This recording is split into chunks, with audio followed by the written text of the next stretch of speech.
Now that we have our camera set up, what we're going to do is we're going to spend a little bit of time just getting a sequence ready and learning a little bit about how to set up a sequence. So to do so, it's really simple. You go up here to the cinematics button at the top of the screen and you say add a level sequence. When you do this, it'll prompt you with a save location for the sequence. I'm going to make a new folder, and I'm just going to title this folder video. Inside this, I have to name what I'm going to call my sequence. So I'm just going to call this dramatic shots. Right? You can name it whatever you'd like, but I'm just calling it dramatic shots because I want to create some drama and tension in all of these. And now we've created a sequence. You'll notice that down here where the content browser was just a second ago, we now see an animation timeline. The content browser is still docked here as this tab, but really we're in the sequencer now, so we're going to want to make sure that the sequencer tab is what's active. So once you have a camera set up, what you can actually do with the sequencer is just immediately drag and drop a camera into your sequencer. And that will help us see exactly how this is working. So I'm going to look up my gray box cam, and to populate a camera into this sequencer list, what you do is you can click and you drag it from the world outliner into the sequencer. And when you do that, it has done a few things for you automatically. So it has created a camera cut track, which is where we will choose what camera we are recording from and how long that shot will take. It also has created controls to animate and control the camera here as well. Now that we have this populating it, let's take a look at exactly what this means.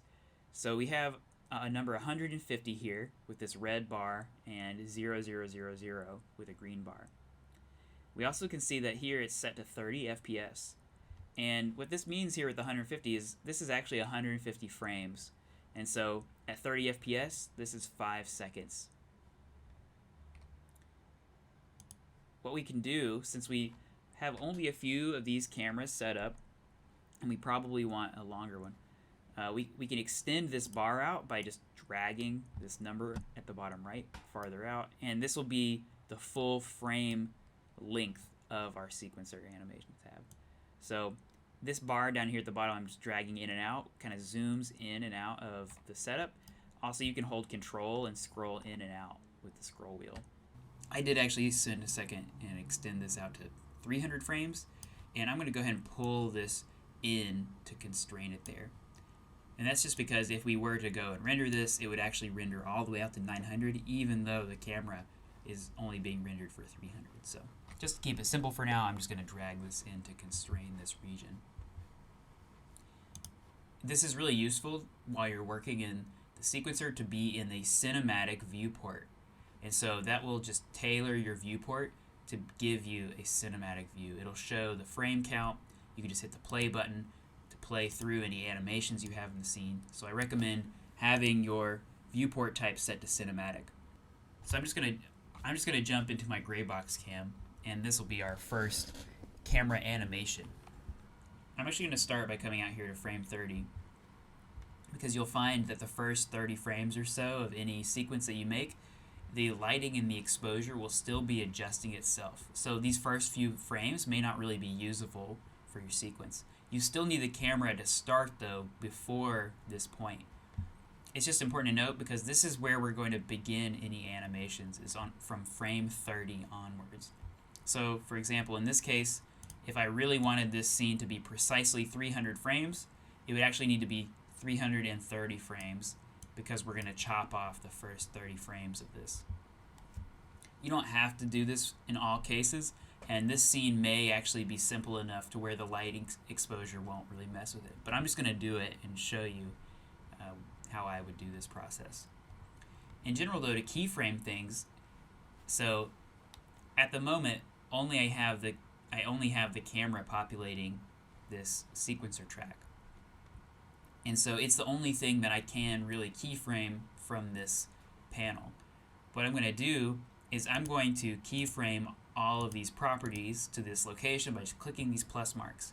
And now That means at frame 30, I have told the camera to have all of these properties set here. If I want keyframes to change automatically as I go through the timeline, I can activate this key properties change. To begin though, I'm just going to do these manually. As a simple start, I'm just going to move my timeline out to frame 300, and while I'm in the camera, I'm actually just going to fly the camera to a new location. And let's say I want to fly it here. I am going to keyframe the translation to this location by selecting this plus button. And that means I have keyed the location, rotation, and scale to being at this new position at frame 300.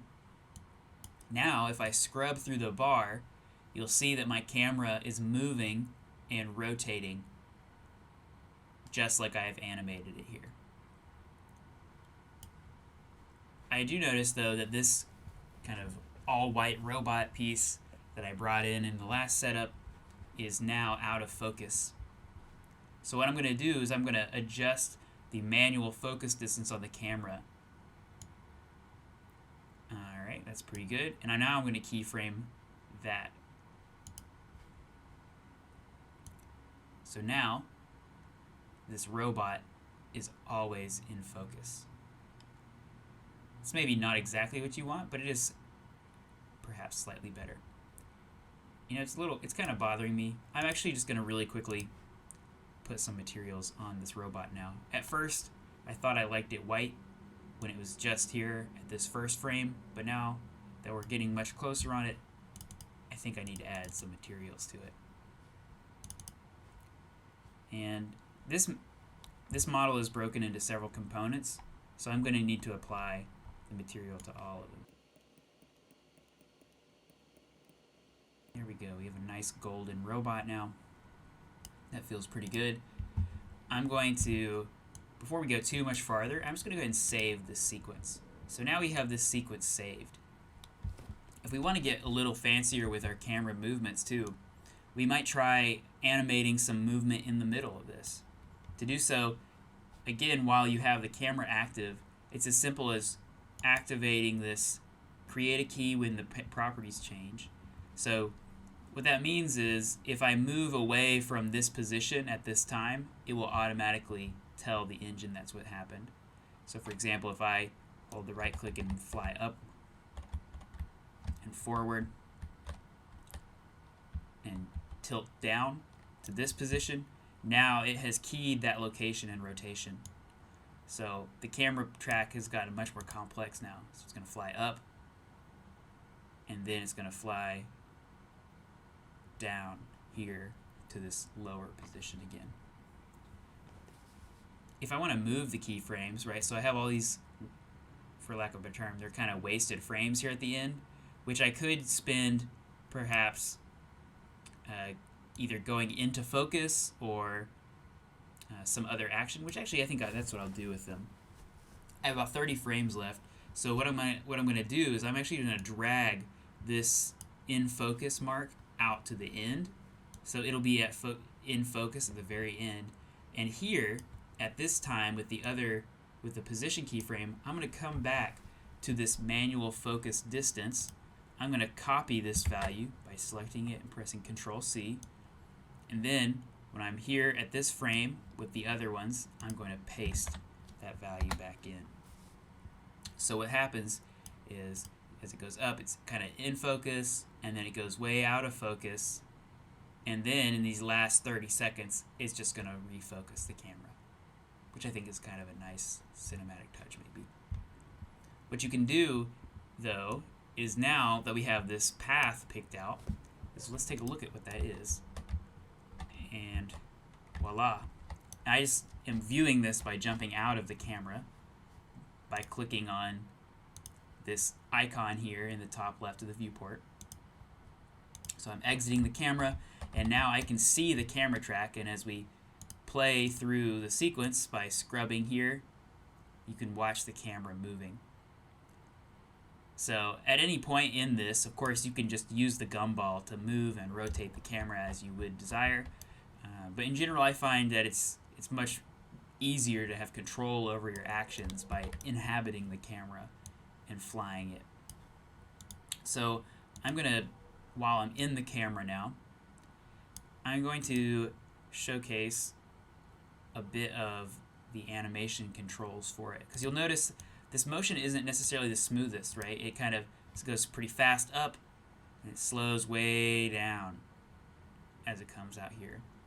So if you want to control more detailed versions of the movement, what you need to do is you go to the show the animation keys in the curve editor button. And then you need to select the camera in question, or the object or asset in question, and you'll see this curve setup. And I can tell that this isn't going to be super smooth because it's kind of jerky. These represent different axes, so if I select any one of these, so I can see the location, for example, which is what's going to be adjusting the speed, you can see it's much faster here because this slope is more drastic. If you don't want these kind of accelerating and decelerating camera moments, and you actually just want it to be a smooth transition from point A to point B to point C, what you can do is you can change how the camera movement is interpolated. And so that's just by selecting any of these options here at the top. If you want everything to be straight, so there's no acceleration, the camera has got a constant speed the whole way through the flight, you can just click the linear interpolation, and you'll see that that has just changed all these to straight lines, which now you'll see what that looks like when I press play. It just boom, boom. It still has two different speeds, because as I'm sure you're all learning in calculus, the slope of the line is the speed. So the slope here is more drastic, so the camera is moving faster. The slope here is much longer and shallower, so it is not as fast. You can adjust this for the rotation, pitch, and yaw as well, and any of the other properties on the camera. So you can just play with those animation curves to smooth out or just change how the camera animation happens. I'm actually going to undo that though by just picking back to this first version of interpolation. You can get pretty deep into camera control animation, but for now, this kind of thing will be fine. We don't need to go too crazy on that at the moment. Now that I've animated my camera, I think it'll be good now to take a second to look at how you might animate other objects in the scene. And these are objects that had no animations beforehand. They're just purely objects in the scene that you want to have do something or change somehow. So what you might do, for example, if you want, say, this apple to jump, what I'll do is I will select it and I will bring it into the sequence. I have now added the apple here to the sequencer. And if I want this apple to move, just like I keyed the camera, I might key the apple's position here. And as I am over at this frame, perhaps the apple will be jumping. And I will key the apple here, but I also want it to rotate, so I'm going to rotate the apple as well. And I don't want it maybe to just shoot upwards like this. Perhaps I want it to have a bit of an arc. So what I'll do is I will add another position keyframe in there.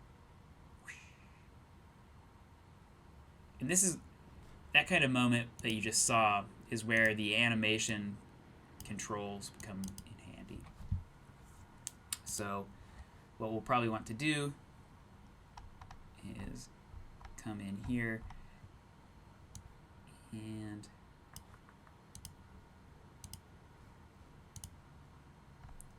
we want the Z value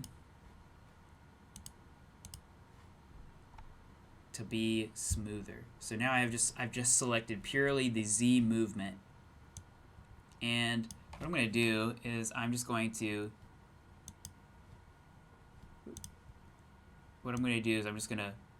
smooth this out by pulling these different axes around a bit.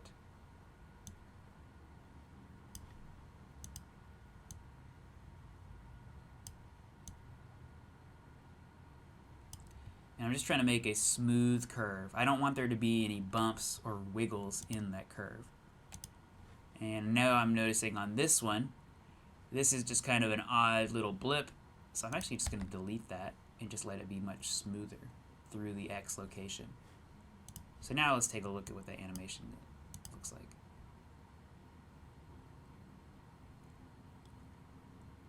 It's much smoother. I think it could still use some work, but that's a good start. And for example, if we want to go through and animate all of these pieces by hand, right, we could select these mushrooms and in a similar fashion, piece by piece, keyframe out our vegetable symphony.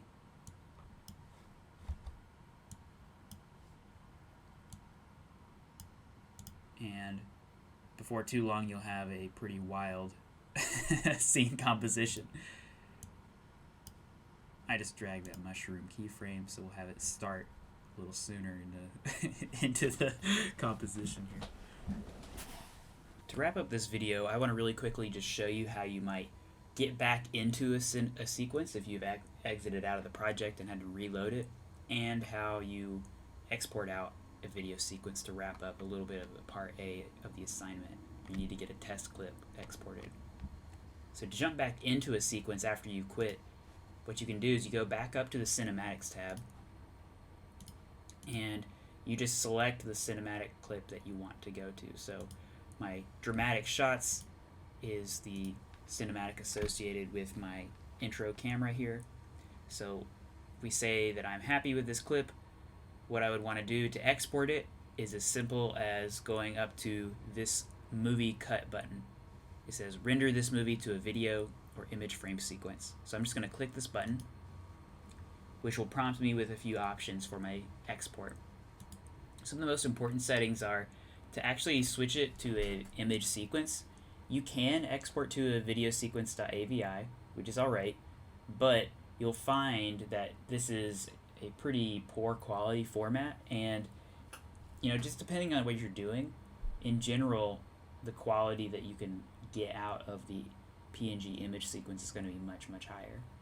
This is a little bit faster though, because to process the image sequence, we're going to need to take it through Media Encoder afterwards. But I'm going to be rendering out an image sequence, no audio, as I have no audio in the scene currently. Later on, if you have audio, you'll want to export audio with it, potentially. But here you pick the resolution.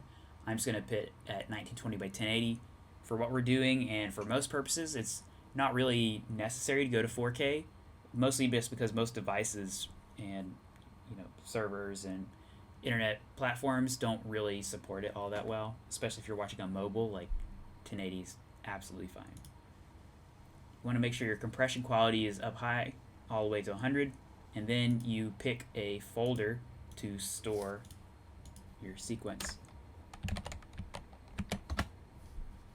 So I select,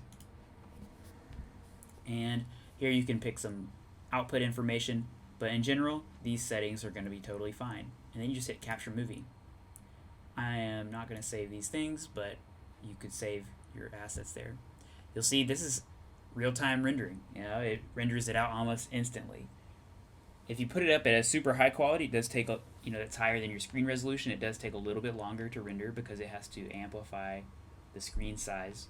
But in general, these tools work really, really quickly. After you have exported it, you need to add your sequence back into Media Encoder, and I have just really quickly added it here. And here you can tweak the settings to being whatever you want. I'm just going to use the default high quality 1080p settings, I'm just going to make sure I click this render at maximum depth, render at maximum quality, and for this I'm just going to put the bitrate at 5 and click OK. Once you've done that, you hit play. Here you'll see a nice little preview thumbnail. We can click this button and we have our sequence, which you could then bring into Premiere or any other video editing software to either compose multiple shots together or add graphics or other factors over top.